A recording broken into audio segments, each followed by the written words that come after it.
இனிமே கண்ணை மூடிட்டு கடலை எண்ணெய் வாங்கலாம். ஏன்னா மந்த்ரா கடலை எண்ணெய் இதயத்தின் தயாரிப்பு.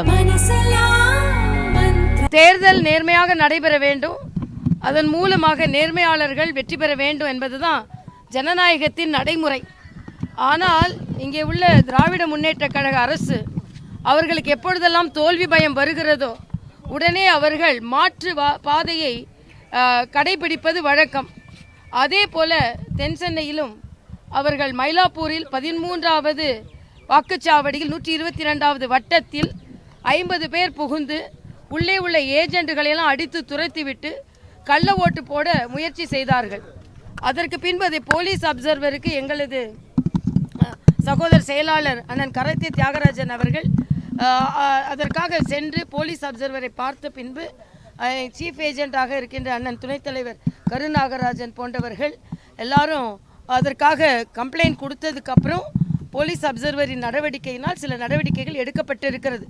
ஆனால் அதற்கு முன்னாலேயே அவர்கள் எங்களது ஏஜென்ட்டுகளை வெளியே அனுப்பிவிட்டார்கள். 50 பேர் புகுந்திருக்கிறார்கள். அதனால் அந்த வாக்குச்சாவடியில் மறு வாக்குப்பதிவு நாங்கள் கேட்டிருக்கிறோம். இதே போன்று பல வாக்குச்சாவடிகளில் முயற்சிகள் நடந்தது. சாலிகிராமத்தில் நடந்தது, எங்களது ஏஜென்ட்டுகள் அதை தடுத்திருக்கிறார்கள். சோழிங்கநல்லூரில் நடந்தது. அதே போல் சில இடங்களில் கொத்து கொத்தாக வாக்காளர்கள் பெயர் நீக்கம் செய்யப்பட்டிருக்கிறது. குறிப்பாக டி நகர் 199, 200, 201, 202 இந்த வாக்குச்சாவடிகளில் ஆயிரக்கணக்கான வாக்காளர்களின் பெயர் நீக்கப்பட்டிருக்கிறது. ஒரு அம்மா வந்து சொன்னாங்க, நாங்கள்லாம் ஒன்றா தான் இருக்கோம், ஆனால் தேர்தல் கமிஷன் எங்கள் குடும்பத்தை பிரிச்சுட்டாங்க அப்படின்னாங்க. அம்மா அப்பா பேர் இருக்குது, மக பேர் இல்லை, மகளும் அப்பாவும் இருக்காங்க, அம்மா பேர் இல்லை. ஆக இந்த லாஜிக்கே இல்லைல்ல. ஒரு குடும்பத்தில் எல்லாரும் ஒன்றா தானே இருப்பாங்க. கணவன் மனைவி பெயரை சோழிங்கநல்லூரில் பிரித்து வைக்கப்பட்டிருக்கிறது.